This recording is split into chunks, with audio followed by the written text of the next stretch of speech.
Hello, and welcome back to Lessons in Attachment. This is where we deep dive into the challenges and complexities of adult attachment, especially those of you with anxious attachment. So, you experience a lot of anxiety around dating, your relationships, and perhaps even your relationship with yourself. Today, we're tackling a topic that's actually often hard to talk about. I think people can feel quite embarrassed, quite ashamed, guilty, which you really don't need to, of course. So many people experience this, especially those of you that relate to having an anxious attachment. We're talking about separation anxiety. So, when you are separated from the person that you like, from your attachment figure, and we're talking about it from the perspective of you as an adult. It's easy to feel like this is something only kids go through, babies experience. But the truth is, separation anxiety can carry through to adulthood. Like I said, especially if you know that you have an anxious attachment style or you lean more towards anxious tendencies. And also, if you've had past experiences that have left you feeling, vulnerable in relationships.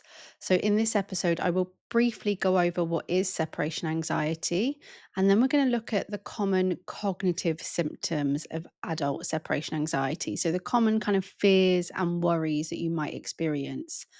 We'll talk about these persistent cognitions. And, the purpose of this episode is for you to become more aware of these thoughts that you might have when you're separated from the person that you like. So, when you're apart, separation anxiety might be something that needs your attention, and being able to recognize these thoughts as they arise, or even be able to reflect on them now as we have this conversation, is really important. And, I also want to let you know that if you do relate to this, don't judge yourself. Like I say, many of us do, many of us inside the Attachment Recovery Gym, which is my online membership, experience what we're going to be talking about in this episode. And in fact, there is a full bundle with a workshop, affirmations, journal prompts, and somatic practices inside the Attachment Recovery Gym designed to help you manage this separation anxiety, to manage the thoughts that we're going to be looking at today, so that you can move more towards a secure attachment style. If you are in the membership, you can search separation anxiety. It's in the hub, basically. You'll see it there, and you can get your hands straight away on all the support for this. Okay, let's think about a brief definition. Adult separation anxiety. It's an intense emotional response to being apart from a loved one. So, the person that you currently like, your partner, you may be in a long term relationship. You may be just dating them. Realistically, anxious attachers can become attached quite quickly. So you might fall into these patterns even if you don't know this person very well at this time. The anxiety is often rooted in fears of losing the person or something bad happening to them.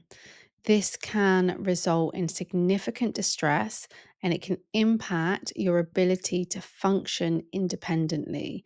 Meaning that when this anxiety takes over, when you're apart from this person for whatever reason, for a short period or longer periods, you might find it really hard to concentrate, be present, and function in your day to day life.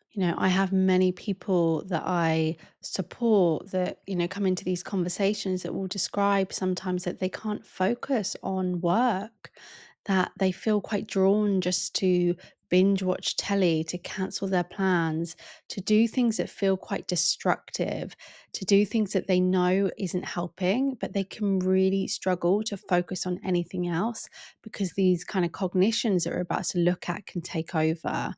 And just so you know, I can fully relate to these thoughts because my automatic reactions when separated used to also go straight to these places. And I work with hundreds of people who have these kind of automatic cognitive thoughts that take over, that lead to you spiraling out of control. And one of the things that I really want to help you to do is feel like you can regain kind of that empowerment, that sense of control of your own mind when you're in these moments. Because, of course, there are so many times when you're not going to be with this person. And we need to be able to function and still be happy and still know our worth in these times. So, I'm going to talk through some common cognitive features, so the kind of thoughts that you have.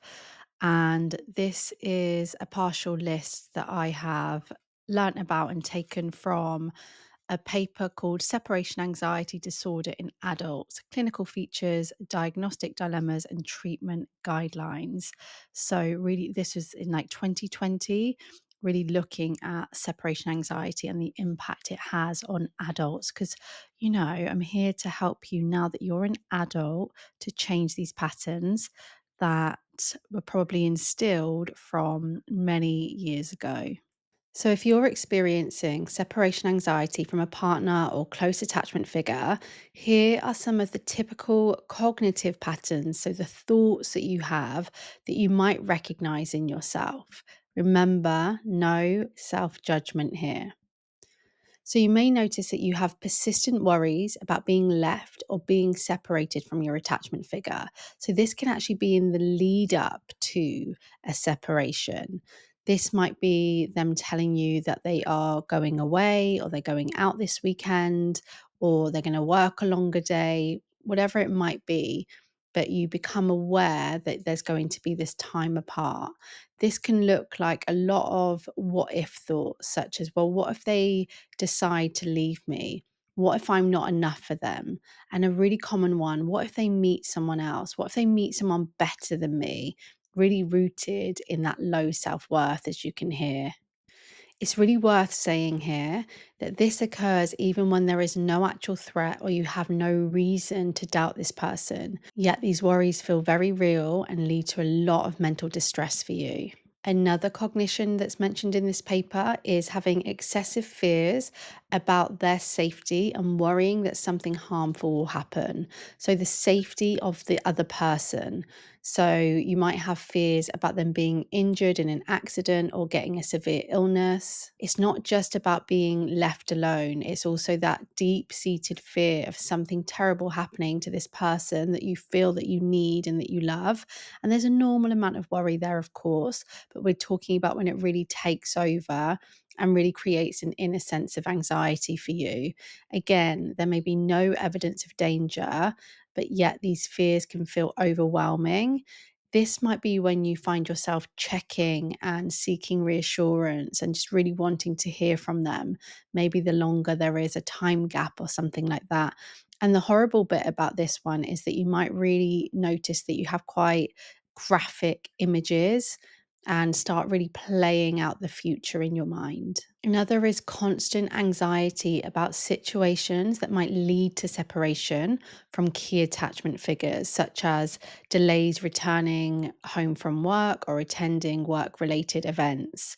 Even everyday situations, like this person going to work or coming home later than usual. I guess like a shift in routine is something I've spoken about quite a lot. That can really trigger fears that something will go wrong or that they're going to forget you, you're not a priority. Your mind might often jump to worst case scenarios, linking into that fear of their safety as well, because these can all really interlink with each other, which only heightens that anxiety when that's happening. You might also notice that you have catastrophic thoughts about your own health or safety during separations from your attachment figure. You might find yourself worrying excessively about your own safety, as if being alone somehow makes you more vulnerable. And this can add another layer of stress to already quite intense separation anxiety. And another cognitive feature mentioned in this paper is having concerns that actually this strong attachment might negatively impact the relationship with this person. So, really, like concerns that your attachment needs may be a burden. You might feel that needing that reassurance or closeness around this separation, the fear of this separation. For example, you might feel that needing reassurance or closeness could have a negative impact on your relationship with this person.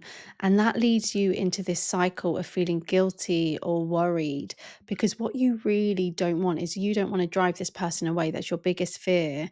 And that's what you'll start to be convinced of, you know. So there's always going to be a reason why, when you're apart, for anxious attachers, there is almost like this you forget, or not even forget, maybe you just are not aware of at all, that this person comes back.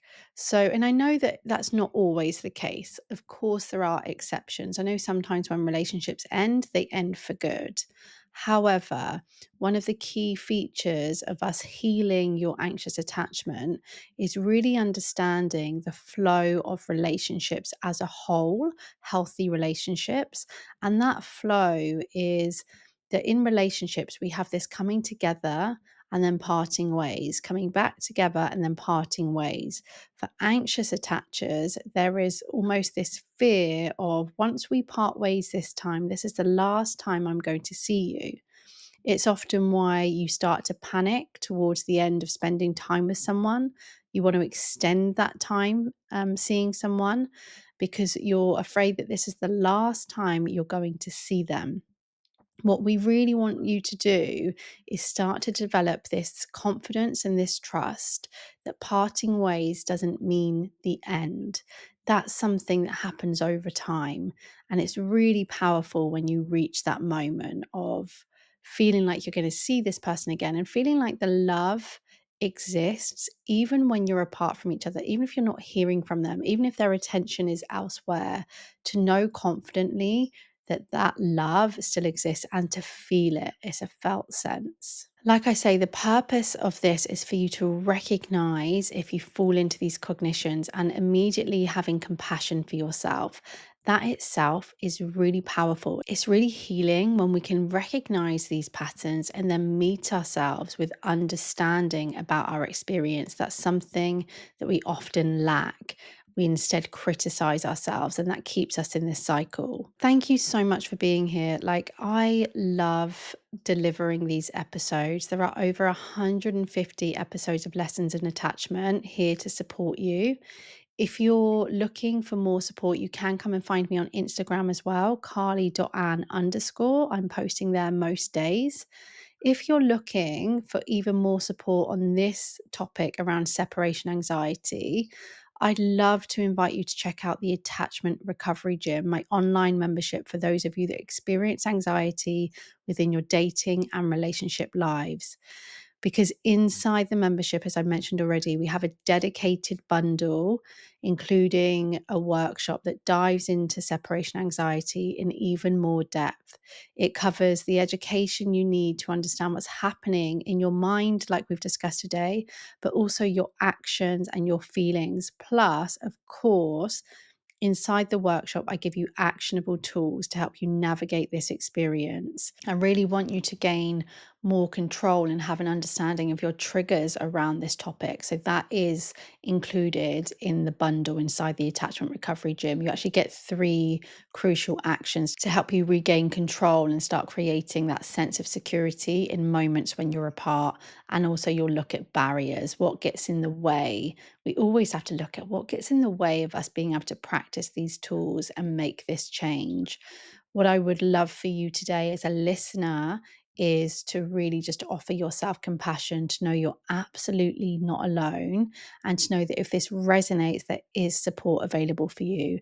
I'm really passionate about being able to provide content like this, which is free for you, and the same over on Instagram. And for those of you that want to go a bit deeper, of making it, accessible, so like the Attachment Recovery Gym, I do recommend you join in for like 3 to 6 months, because we need to exercise our secure attachment. It's like working on any other muscle. But that said, there is an option for you to try out 1 month as well. That's completely up to you. So check out the Attachment Recovery Gym. If you're not aware of me already, come and meet me over on carly.ann underscore on Instagram. And as always, guys, whether you are listening here to each episode, whether you're dropping in and out or you are brand new here, please do drop me a DM because I just want to get to know you guys. I'm going to start really thinking about ways that I can engage with you more through Spotify and YouTube because I know that there's a lot more, like, what's the word? Features. There's a lot more features kind of really offering that engagement around the podcast as well. And I just want to get to know you guys more. That's what I love about the membership, is seeing you guys come in there. And if you are a member and you haven't yet used the community and dropped me a question in there, or, just cross paths with me in the membership, please use that opportunity because I truly want to get to know you. All right, I will be back here on the podcast very soon.